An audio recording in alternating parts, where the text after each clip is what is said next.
चलिए Maxwell third equation, right. Maxwell third equation क्या बोलता है? अभी देखो हम दो इक्वेशन ड्राइव कर चुके हैं। दो इक्वेशन क्या था? Divergence of D equal to rho B and the curl of E equal to minus del B by del T. ये दो इक्वेशन हम ऑलरेडी डिवाइड कर चुके हैं, राइट, ड्राइव कर चुके हैं। नाउ मैक्सवेल का जो थर्ड इक्वेशन वो क्या कहता है कि अगर कोई भी मैग्नेट है, जैसे मान लिया ये मैग्नेट है जिसमें नॉर्थ पोल है एक साउथ पोल है, नॉर्थ पोल से इमिट करेगा एंड साउथ पोल पे क्या होगा? टर्मिनेट करेगा। So emits from the north pole and terminates at the south pole, right. So this is your north pole and this is your south pole and inside magnetic lines of force from south pole to the north pole and outside में क्या होगा? North to the south. So north pole से south पोल के बीच में जो भी हो रहे हैं आपके मैग्नेटिक लाइंस ऑफ फोर्स है आपके, सो इसका डाइवर्जेंस क्या होगा? मतलब मैग्नेट आउटसाइड कितने मैग्नेटिक लाइंस ऑफ फोर्स जा रहे हैं। So net outward flux, outward magnetic flux, अगर मैग्नेटिक फ्लक्स की बात करें हम, नेट आउटवर्ड इक्वल टू कितना है? 0। और इसी को बोलते हैं हम Gauss law of magnetostatics.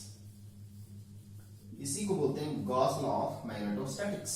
It means the magnetostatics, Gauss law of magnetostatics says that the net outward magnetic flux is equal to 0. It means what? Let B जो है आपका ये है flux density, right? So phi is equal to flux is equal to what? B into area. So the phi can be right here, the surface integration of B dot ds. Right, B dot ds, net outward flux. Now B dot ds आपको given है आपको, नहीं? The phi is equal to integration of B dot ds. So this B dot ds is equal to कितना? 0. Total outward flux कितना है? 0. अब क्या कीजिए, इसमें अप्लाई कीजिए। कौन सा थ्योरम अप्लाई करेंगे आप? Gauss divergence theorem, right. Now after applying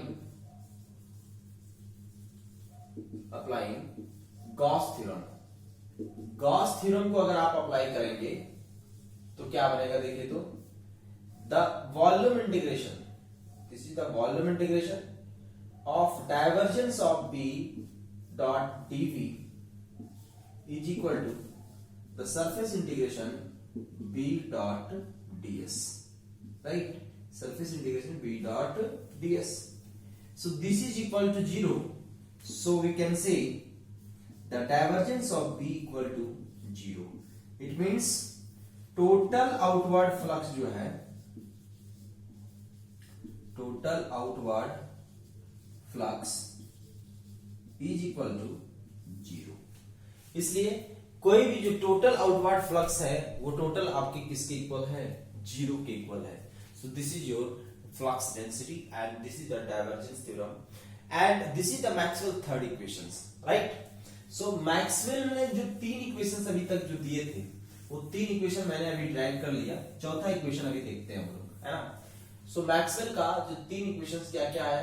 divergence of D equal to rho B, curl of E equal to minus del B by del T and divergence of B equal to 0। Now come to the fourth equation.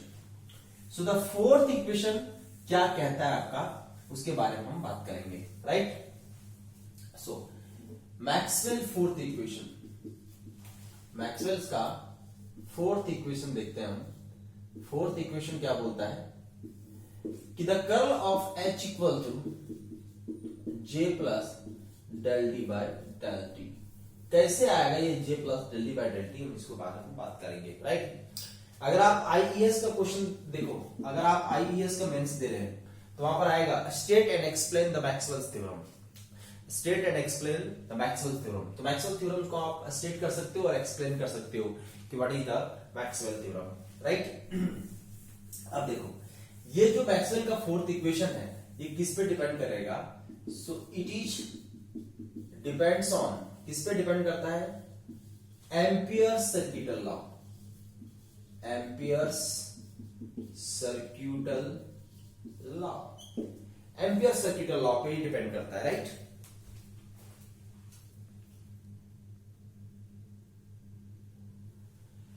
Ampere circuital law. So what says the ampere circuital law?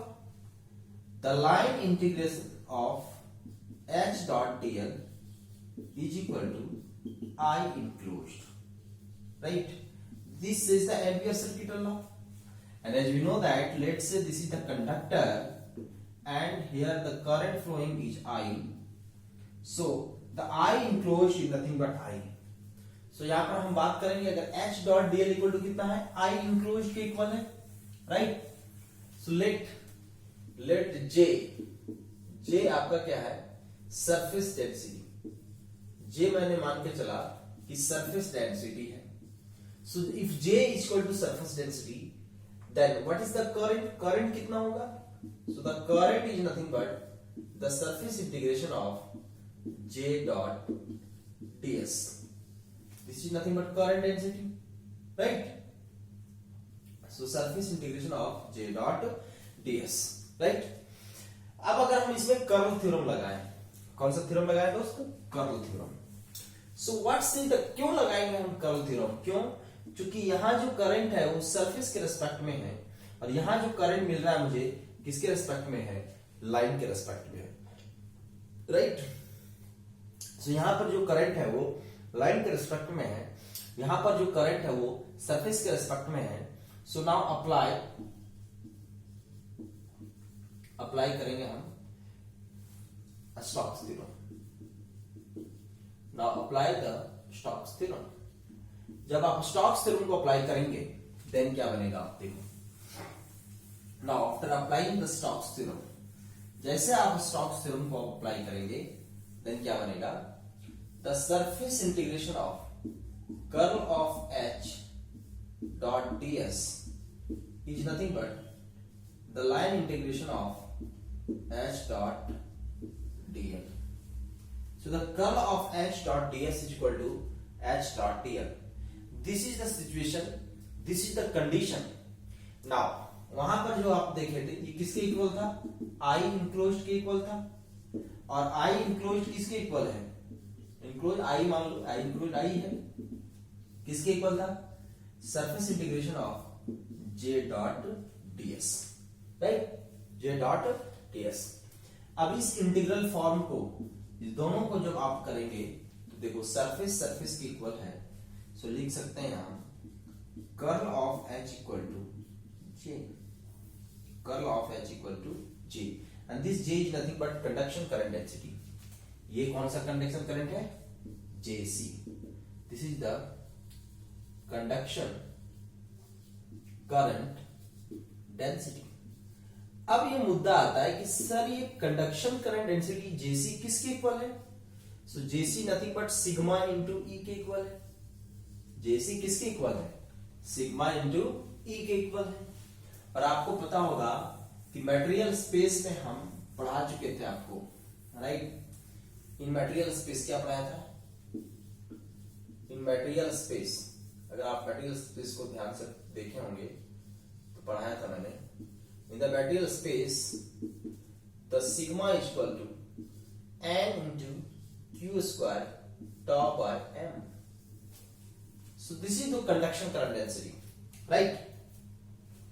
So the final equation आ गया आपका, the curl of H is equal to J. अब ये final equation अभी Maxwell का नहीं है, क्यों? अभी देखना, एक कोरोलरी अभी हम यहाँ पे डिफाइन करेंगे, और ये कोरोलरी क्या कहता है आपका? सो देखिए कि नाउ टेक डाइवर्जेंस, डाइवर्जेंस दोनों साइड ले लो आप, नहीं? Take divergence on both sides. अगर आप दोनों साइड डाइवर्जेंस लें तो क्या बनेगा? देखो तो divergence of curl of H equal to divergence of J। Divergence of curl of H equal to divergence of J। अब बताइएगा ये क्या होना चाहिए? जीरो होना चाहिए। ये इसको जो होना चाहिए क्या होना चाहिए? It should be zero, it should be zero. क्यों जीरो होना चाहिए? कि आपको पता है कि किसी भी फंक्शंस का अगर कर्ल फाइनाइट है तो उसका डाइवर्जेंस क्या होगा, जीरो होगा, जो ऑलरेडी आपको मैं पढ़ा चुका हूं। If any functions having the curl is finite then it's divergence is equal to zero, उसका डाइवर्जेंस क्या होना चाहिए, zero. It means what, it means divergence of j equal to zero. Divergence of j क्या होना चाहिए आपका, zero होना चाहिए। बट कंटिन्यूटी इक्वेशन क्या कहता है, बट कंटिन्यूटी इक्वेशन की बात करें, so what is the continuity equation, continuity equation कहता है कि divergence of j equal to minus D rho v by dt। और यहीं पर एक फंडा आ जाता है, continuity equation and relaxation time.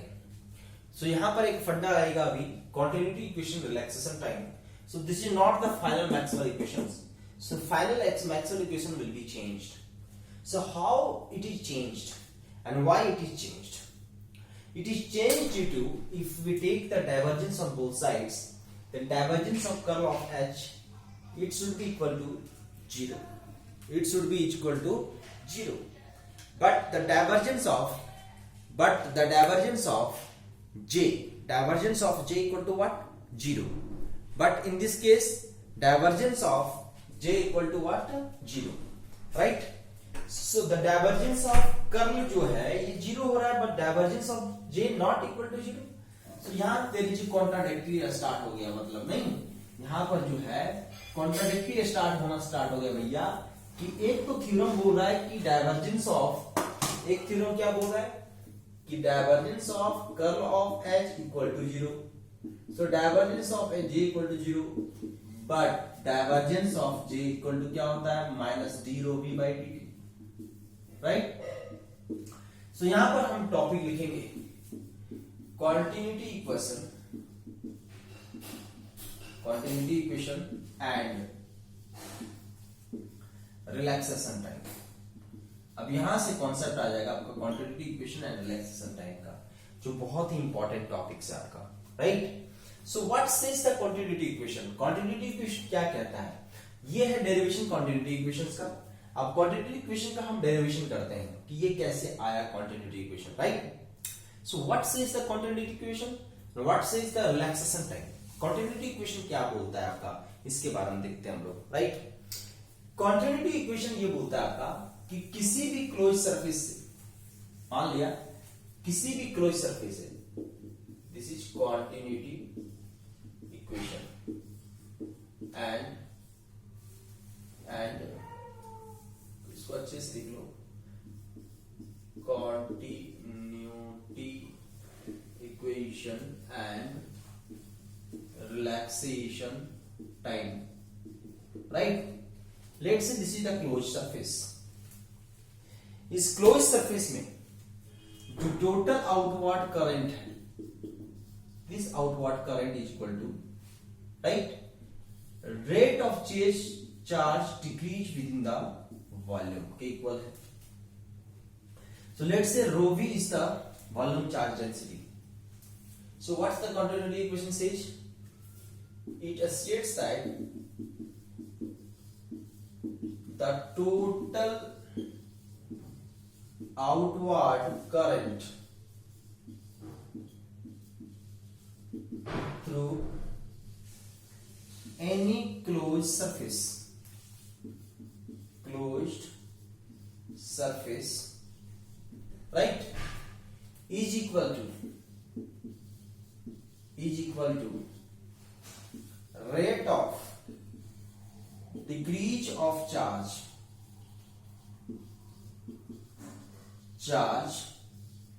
within the volume. So rate of decrease of charge within the volume.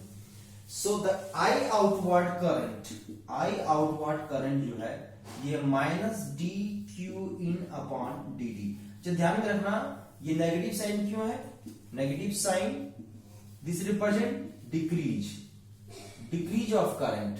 क्या रिप्रेजेंट करता है ये, डिक्रीज ऑफ करंट, राइट, कि करंट आपका डिक्रीज कर रहा है। देखो कंटिन्यूटी इक्वेशन क्या बोला, कंटिन्यूटी इक्वेशन ये बोला आपका कि with in the close surface, ध्यान से समझिएगा, with in the close surface the total outward current must be equal to rate of decrease of charge within the volume. So why rate of decrease of charge? Because आपको पता है current is equal to rate of change of charge with respect to time. This is called current. So due to this factor, rate of change of charge with respect to time, this is nothing but outward current. So the I outward current is nothing but minus dqn upon dt, and this negative sign shows the decrease of the current. So here rho v is what? Here rho v is volume charge density. Here rho v is the volume charge density.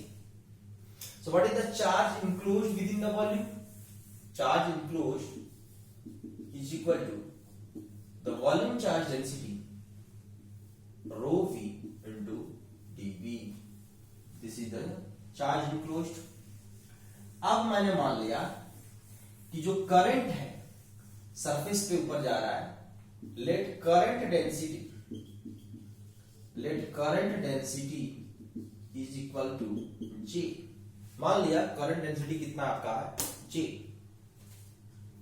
So let say the current density is equal to J. So J is nothing but, J जो current कितना होगा, so I outward current can be write here the surface integration of J dot ds, the surface integration of J dot ds, right? आप देखो ध्यान से, जो surface integration है किसका है, J dot ds का है ना. Q in आपको पता है. अब अगर इसमें हम डाइवर्जेंस थ्योरम लगाते हैं, इक्वेशन 1 में डाइवर्जेंस थ्योरम लगाते हैं हम, ठीक है ना. Apply divergence theorem. Divergence theorem जब आप अप्लाई करोगे, अप्लाई डाइवर्जेंस थ्योरम, तो डाइवर्जेंस थ्योरम क्या कहलाएगा बताइए तो. डाइवर्जेंस थ्योरम क्या कहलाएगा? So whenever we apply the divergence theorem, then this is nothing but, इस डाइवर्जेंस थ्योरम को अप्लाई करने के लिए क्या करेंगे, the divergence of J volume integration dot DV is equal to the surface integration J dot ds, right? This is your I outward current. So divergence of J dot dv is equal to J dot ds, and this is nothing but I outward current. I outward current, right? Q in क्या है, rho v into dv है. और statement क्या बोला था, statement जो बोला था वो क्या बोला था आपका, कि I outward is equal to minus dqn upon dt. So the I outward is equal to minus d rho v upon dt into dv, and this is the integration of volume integration, right? Now this volume integration and this volume integration, इस दोनों की अगर हम बात करें तो क्या बन जाएगा उसको देखिए. वॉल्यूम को वॉल्यूम के साथ रिलेट करोगे, सरफेस था सरफेस के साथ रिलेट किया, राइट. फिर से देखिए Qn कितना, volume integration of rho v into DV है.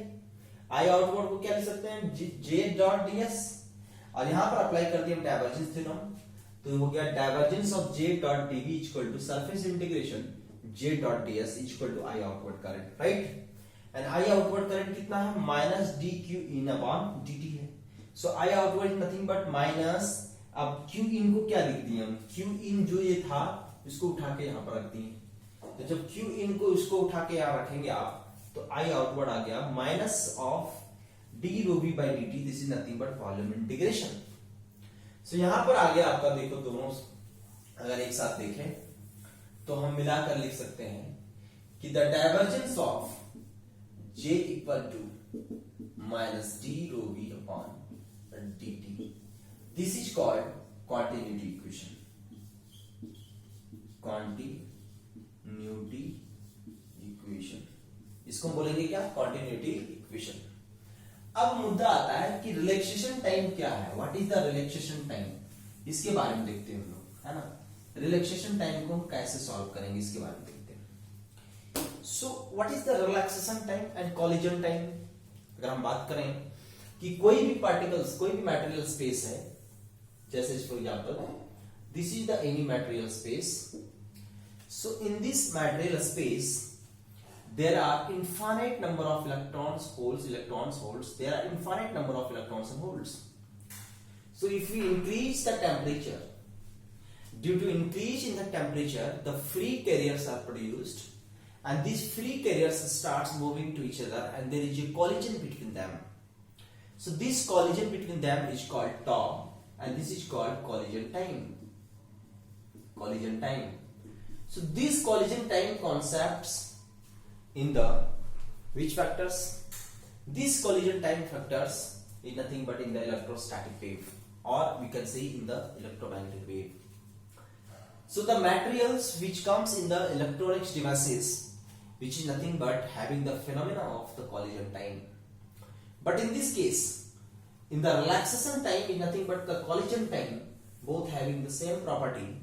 Now in this case, let's say let J is equal to sigma into E, and as we know that the sigma is nothing but n into q square tau by m. So sigma is nothing but n into q square tau by m.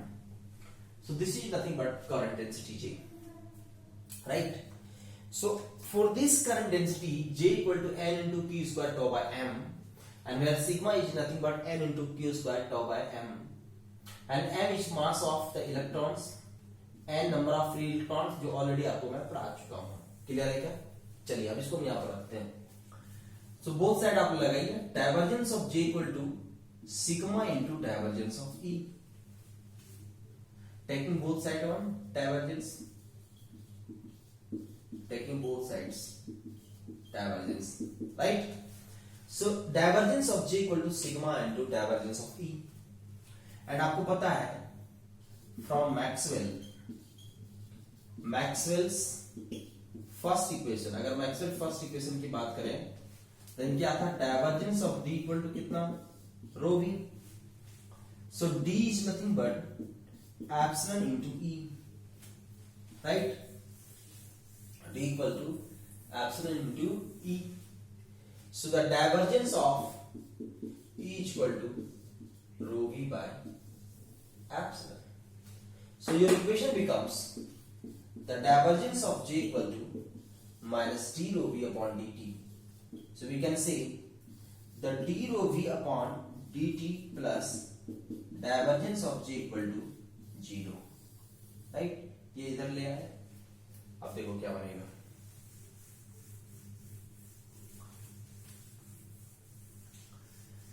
अब यहां से देखिए equation निकाल चुके हैं, divergence of V equal to कितना, rho V by epsilon. इसको लिख सकते हैं आप d rho V upon dt plus sigma into divergence of E equal to 0, right. चलिए, so d rho V upon dt plus sigma, divergence of E कितना है, rho V by epsilon naught equal to 0।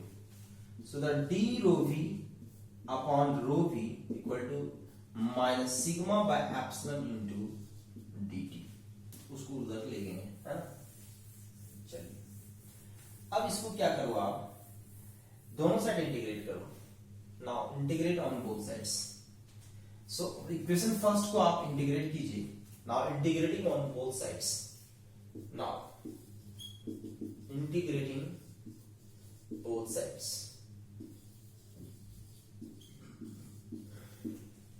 integrating both sides,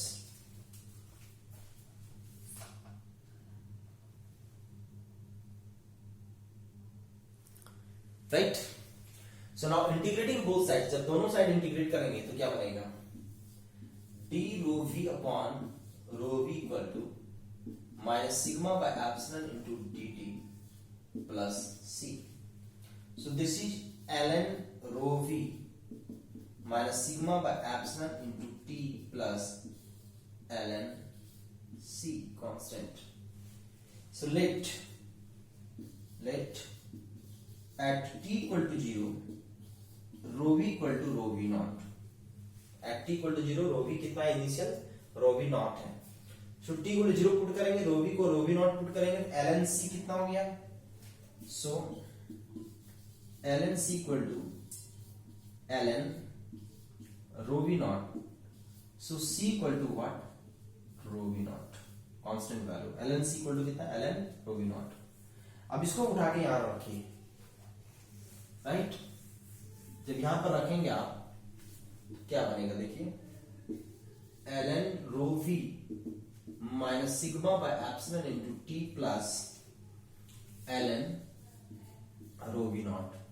इसको इधर ले जाइए. So ln rho v minus ln rho v naught equal to minus sigma by epsilon into t. So this is ln rho v by rho v naught minus sigma by epsilon into t. Right. चलिए अब ये क्या बनेगा इसको देखते हैं हम लोग अच्छे तरीके से. अब इसको ln e का पावर उधर चला जाएगा. So we can say the rho v equal to rho v naught e raise to power minus sigma by epsilon into t. So at t equal to 0 rho v equal to rho v naught. So this is your rho v, right? This is the time. So at t equal to 0, this is rho v naught. This is rho v naught. At what? T equal to 0. At t equal to infinite, t tending to infinite पे rho v कितना हो गया? 0. So at t tending to infinite, this rho v is nothing but 0. Now, जिस time पे initial value का मान लिया this t equal to tr, rho v naught e raised to power minus 1. So what's the relaxation time? Relaxation time है क्या चीज, यहां से हम देखते हैं फंडा आपका क्या होगा. So we can say that हम इसको लिख सकते हैं the relaxation time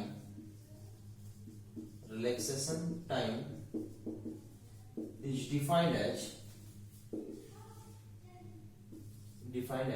the time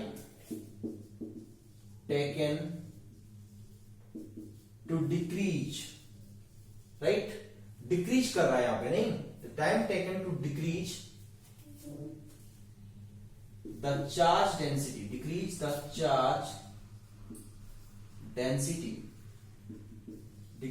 charge density of initial value. So rho v is equal to rho v naught e raised to power minus 1, and this is nothing but rho v naught e raised to power minus sigma by epsilon into t, and this t is called tr, relaxation time. So the sigma by epsilon into tr is equal to 1. So the relaxation time tr equal to epsilon upon sigma, right? So decrease करना start किया और इसी को हम बोलेंगे कि rho v not का times का 0.37 टाइम्स ऑफ, ठीक है ना, क्योंकि e raised to power minus 1 का वैल्यू करोगे 0.378 आएगा. सो हम बोल सकते हैं यहाँ पे कि जिस पॉइंट पे ये रिलैक्सेशन टाइम आपका इनिशियल वैल्यू का आ गया, right? So relaxation time tr is equal to epsilon upon sigma second, and this time is called relaxation time. क्या बोलेंगे इसको हम? Relaxation time. So the continuity equation and relaxation time both are defined for the conductor. इसके लिए हम बात कर रहे हैं conductor inside the materials. So inside the material having the charge, and the continuity equation says that the total outward current is equal to rate of decrease of charge within the volume. So within the volume कितना charge decrease कर रहा है, this is nothing but total outward current के equal होंगे, and this time is called relaxation time. जितना time पे relaxation time. अब मुद्दा आता है मेरा कि अगर मटेरियल मेरा कंडक्टर है, अगर मटेरियल मेरा कंडक्टर है तब तो चलो ठीक है, curl of H equal to J वो वैलिड है, राइट। अब मॉडिफाइड इक्वेशंस क्या बनेगा उसके बारे में हम बात करते हैं। सो द मैक्सवेल इक्वेशन, जो मैक्सवेल का इक्वेशन था, equation will be modified, will be modified. Maxwell equation क्या करेगा, मॉडिफाई हो जाएगा मैक्सवेल इक्वेशन आपका। और मैक्सवेल इक्वेशन मॉडिफाई होके क्या होगा आपका कि the curl of H, curl of H equal to क्या था, curl of H equal to क्या था, जे। अब यहां से हम देख रहे हैं कि डाइवर्जेंस ऑफ जे, दोनों साइड अगर डाइवर्जेंस लें then curl of H equal to क्या होना चाहिए, divergence of J. So it must be zero, it must be zero.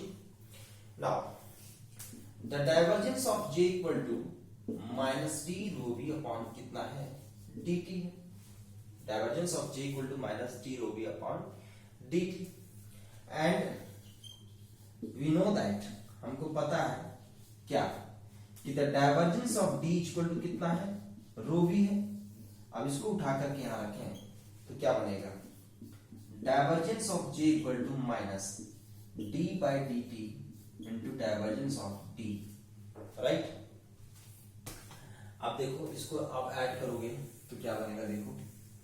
So this is nothing but, इसको लिख सकते हैं divergence of j plus del d by del t equal to कितना, 0। अब ये इक्वेशन 1 मान ले, 2 मान ले, और ये इक्वेशन 1 मान ले। यहां पर देखो ये क्या है, 0 है, राइट, 1 मान लो।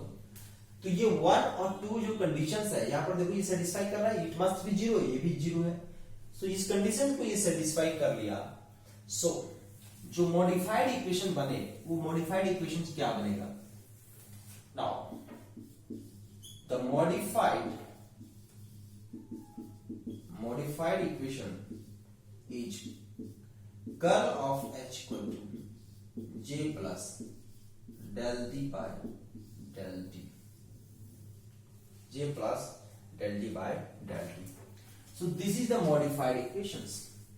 So modified equation बन गया आपका curl of h equal to j plus del d by del t, and this j is nothing but jc, and this is nothing but jd, and जो jd है इसको हम लोग बोलेंगे this jd, इसको jd लिखेंगे ऐसे, है ना, this jd, this is del d by del t, and this is called displacement current density, displacement current density.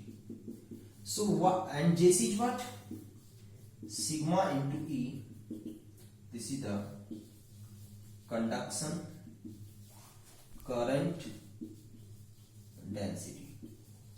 So what do you mean by this jc and what do you mean by this jd?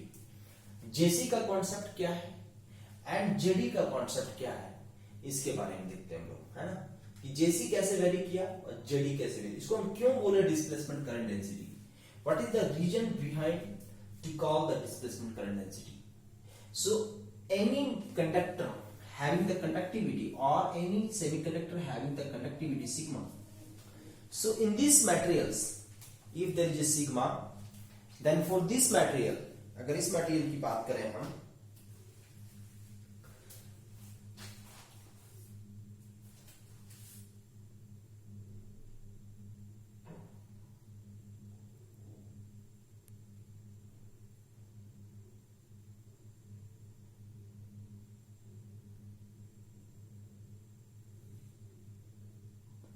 Right.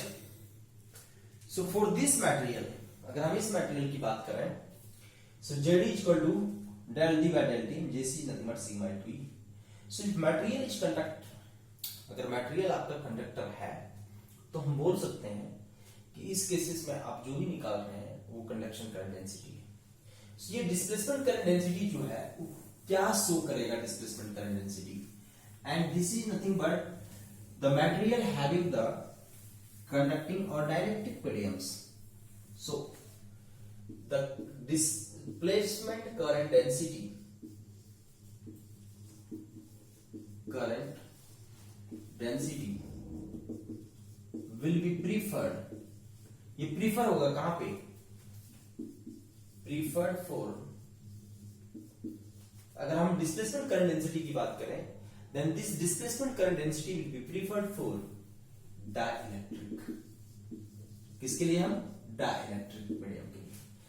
मतलब क्यों हम एक cases लेके चले, जैसे मान लो कोई wave को हम ट्रांसमिट करना स्टार्ट किए, so if you want to starts the transmission of the wave, and this wave transmission is nothing but in certain mediums, and the medium must be maybe dielectric, maybe conducting, or maybe the combination of dielectric and the conducting mediums.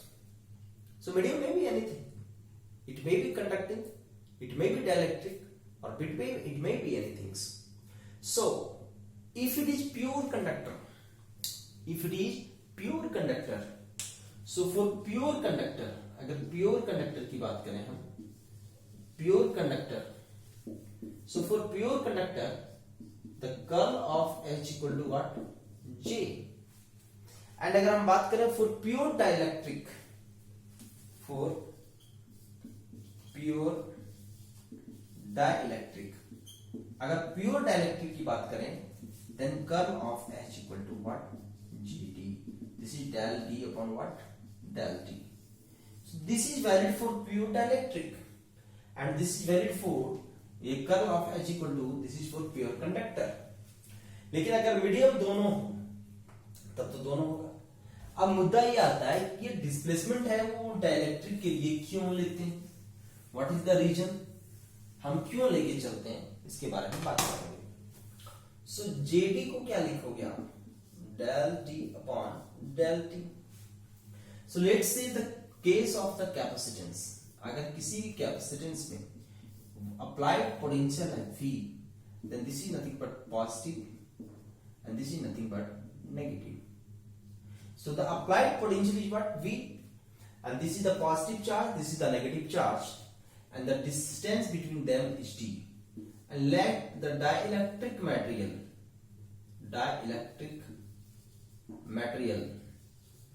having the relative permittivity is epsilon r, कितना दिया हुआ है, epsilon r।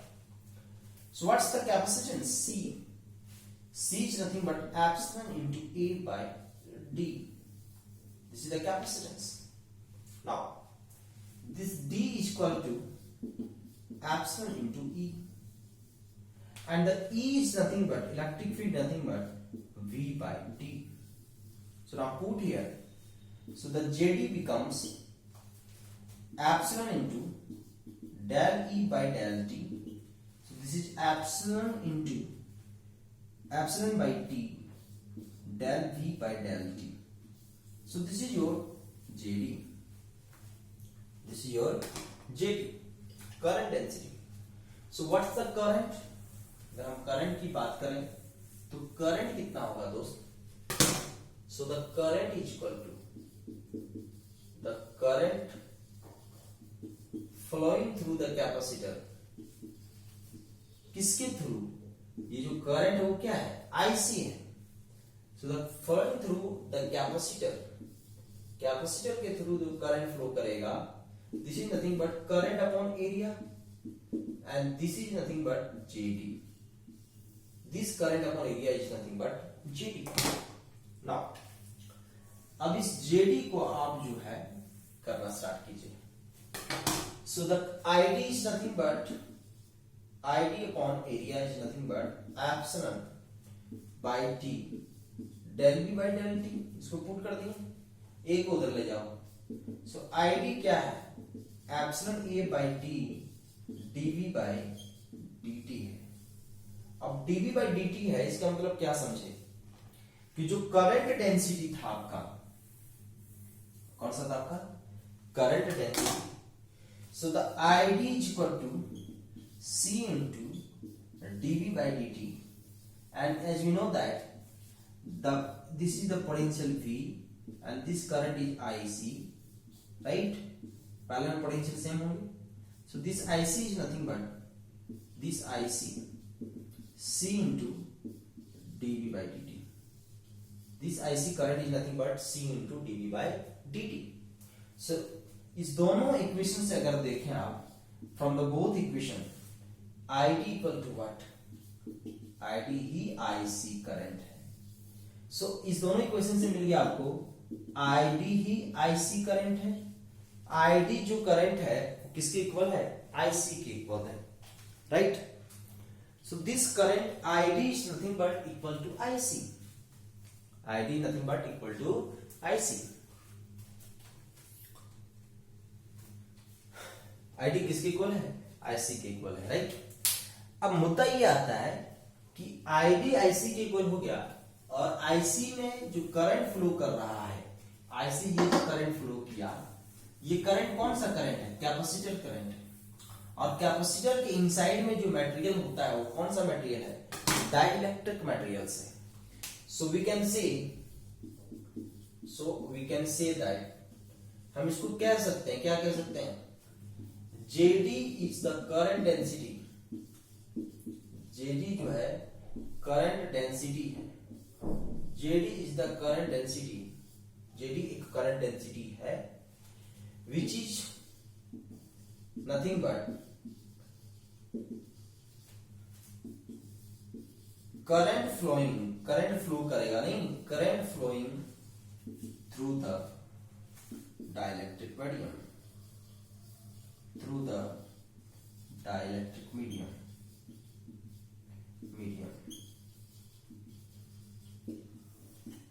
So the modified equation जो बना वो modified equation क्या बना देखे तो, so modified equation of Maxwell का मॉडिफाइड इक्वेशन जो बन गया वो क्या बना, curl of H equal to JC plus JD। So this is the Maxwell equations, modified Maxwell equations. अब मुद्दा आता है ये कि इस मैक्सवेल इक्वेशंस को हम किस तरह से चेंज करेंगे एंड कौन कौन सा फेनोमेना है जिसपे ये मैक्सवेल इक्वेशन आपका चेंज होगा। सो हम यहां पर देख रहे हैं कि 4 मैक्सवेल इक्वेशंस आ गए आपके, राइट। और 4 मैक्सवेल इक्वेशंस में देखें हम कि जो टोटल मैक्सवेल इक्वेशंस है कौन कौन से हैं, divergence of D equal to rho V, किस पे बेस्ड है ये, गॉस थ्योरम पे, किस पे बेस्ड है ये, गॉस थ्योरम पे। दूसरा था curl of E equal to minus del V by del T, और ये किस पे बेस्ड है आपका, फैराडेज लॉ पे, ये किस पे बेस्ड है, फैराडेज लॉ पे, राइट। एंड तीसरा जो था divergence of B equal to 0, and ये किस पे बेस्ड है आपका, गॉस लॉ, किसका Gauss law, Gauss law of magnetostatics. Magnetostatics का जो गॉस लॉ है इस पे बेस्ड है divergence of B equal to कितना, 0। अगला है the curl of H equal to J plus del T by del T, और ये किस पे बेस्ड था आपका, amperes circuital law, amperes circuital law. So these all are the Maxwell equations. These 4 all are the Maxwell equations. So this is the derivation of the Maxwell equations and the continuity equation and the relaxation time. So Maxwell equation, relaxation time, continuity equation, these all are the factors on which we define the parameters. So the waveform formations and the nature of the waveform is mainly depends on these 4. So on the basis of this mu and epsilon value, अगर mu and epsilon value की बात करें हम, so on the basis of this mu and epsilon value, the parameters are related as, अगर हम parameter को बात करें हम, so यहाँ पर क्या लिख सकते हैं, यहाँ से लिख सकते हैं divergence of equal to rho v by epsilon. कैसे, d को क्या लिखते हैं, epsilon into e, and the curl of h, the curl of h, sorry e equal to minus del mu into del H by del T, because B is equal to mu into H. So del B by del T is equal to mu into del H by del T. Del H by del T. Right? So this is your magnetostatic field. This is your magnetostatic field. तो यहां से आगे आपका curl का equation and आपका आ गया है divergence का equation. So divergence of D equal to rho B and curl of E equal to minus del mu H upon del T. और यही इक्वेशन आपका आगे चल के बहुत इंपॉर्टेंट होगा. अब मीडियम को डिफाइन करने के लिए हम कौन कौन सा पैरामीटर को लेते हैं. So to define any medium, किसी भी मीडियम को डिफाइन करने के लिए, to define any medium we take 3 parameters. कितने पैरामीटर्स लगे हम? 3 parameters. And these 3 parameters is nothing but sigma, mu and epsilon. ये जो 3 पैरामीटर्स आपके हैं वो 3 पैरामीटर्स कौन कौन से हैं? Sigma, mu and epsilon. So on the basis of this conductivity, relative permeability and relative permittivity, we define the medium. किसी भी मीडियम की कैरेक्टरिस्टिक को डिफाइन कर सकते हैं.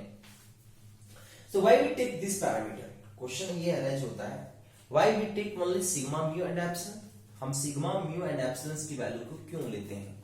What is the reason behind to take the sigma, mu and epsilon? So for the sigma, mu and epsilon, as you know that the curl of H equal to JC plus JD. So the curl of H can be write sigma into E plus JD is nothing but epsilon into del E by del T. So the curl of H can be write sigma E plus epsilon into j omega into E. So curl of H equal to sigma plus j omega epsilon into E. This is curl of H. Curl of H. So here which parameter defines sigma, mu and epsilons? So that's why we hear the sigma, epsilons, the conductivity. This term define the medium of the systems. So the medium parameter will define by using these 3 parameters, and this is nothing but sigma, mu and epsilon. ये sigma, mu, epsilon ही है जिसपे हम characteristic को define करेंगे. अब आता है कि सर ये जो कैरेक्टरिस्टिक है वो कौन कौन से कैरेक्टरिस्टिक को डिफाइन करेगा. जैसे फॉर एग्जांपल केस 1 ले लें. First case 1, first case for conducting medium. अगर कंडक्टिंग मीडियम की बात करें, conducting medium, right. So for the conducting medium की अगर हम बात करें, सो इनसाइड द कंडक्टर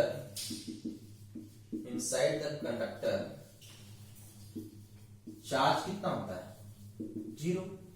तो चार्ज 0, कंडक्टर में अगर चार्ज 0 है तो रो भी कितना होगा? 0 होगा. So divergence of D equal to कितना? 0. डाइवर्जेंस ऑफ B तो हमेशा 0 है. And the curl of E equal to minus del B by del D, and the curl of H equal to JC. So this is the four Maxwell equation for the conducting medium, right? तो conducting medium के ये 4 Maxwell equations हैं. दूसरा अगर हम देखें second case, अगर second case देखें हम case 2.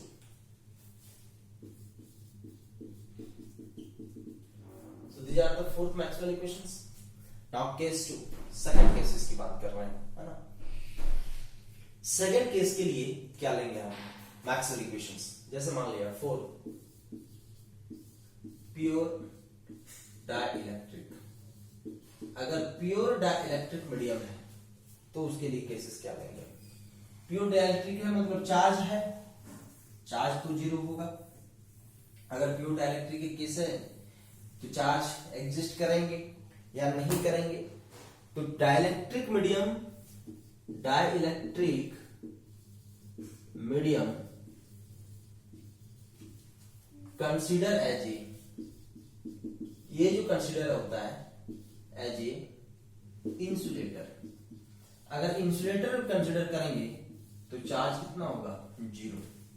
So again divergence of t equal to rho v, divergence of t equal to 0, the curl of E equal to minus del B by del T, and the curl of H equal to del T by del T, because sigma conductivity equal to what, 0.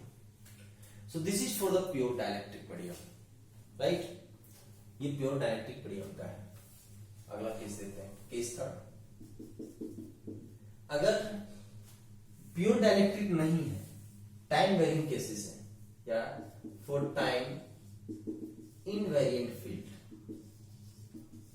Time invariant field या इसी को बोलेंगे हम static case, time invariant field and this is static case. So static case अगर है आपका तो क्या होगा, देखिए स्टैटिक केस मतलब क्या आप समझे कि टाइम के रिस्पेक्ट में डिफरेंशिएशन क्या होगा, 0, चूंकि कांस्टेंट होंगे। तो for time invariant case the divergence of t equal to rho b, divergence of b equal to 0 and the curl of E equal to 0 and the curl of H equal to J, right? क्यों? यहां पर देखो del D by del T कितना हो गया, 0, del B by del T कितना हो गया, 0। सो यहां पर दोनों केसेस के लिए देख रहे हैं कि divergence of D equal to कितना, rho b. Divergence of B जो है 0 हमेशा होगा, हर केसेस के लिए होगा 0 divergence of B, and the curl of E equal to 0 and the curl of H equal to कितना, G। So this is for the static case, time invariant case। but अगर time varying case क्या है, अगला case अगर लें हम case 4, this is time varying case। अगर time varying case है तो भी ऐसा टाइम के रिस्पेक्ट में सारा वेरी करेगा, and for the time varying case it varied for the all Maxwell equation। So divergence of B equal to 0 and the curl E equal to minus del B by del T and the curl of H equal to J plus del D by del T। So this is the case of the divergence equations and curl equations, right? So time varying field or time invariant field, these all cases are depends on the static or dynamic, and it may be varied with respect to the time। So for the static case there is no any variation with respect to time, and for the dynamic case there is a variation with respect to the time। So for the time varying field we produce the all four equations, and these all four Maxwell equation will define the characteristic of the wave, define the characteristic of the wave, right? So the wave phenomena which is forms due to these all surrounding mediums, due to these all Maxwell equations, and here two terms is the divergence and these two terms is nothing but curl।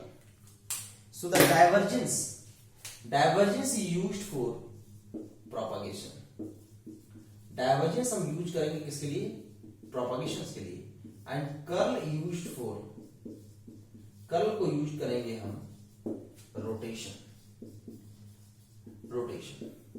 सो यहाँ Maxwell equation में आपको क्या दिखा, so in this Maxwell equation there is a propagation as well as rotation। in this Maxwell equation there is a propagation as well as rotation। so propagation in a certain mediums and the rotation in a certain medium will define the characteristic of the time varying field, right? So wave phenomena, whatever the wave, this wave phenomena, all these wave phenomena having the four equations, four all equations in which electric flux density, magnetic flux density, electric field intensity and magnetic field intensity।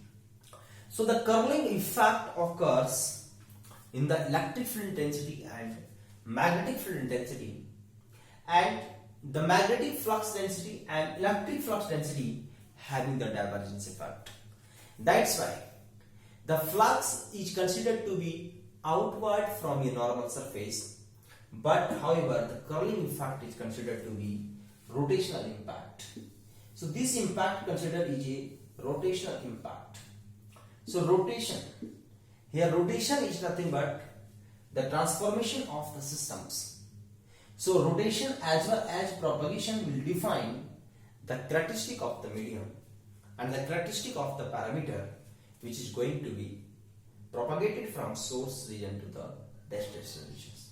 So all parameters, so all characteristics that is defined with respect to the D, B, E and H.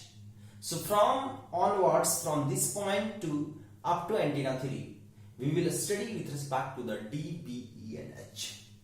So next topics will be what is the normal impact, what is the parallel impact, what is the normal impact to the surface, and what do we do with these normalizations. So there is a normal incidence or there is an oblique incidence of the wave.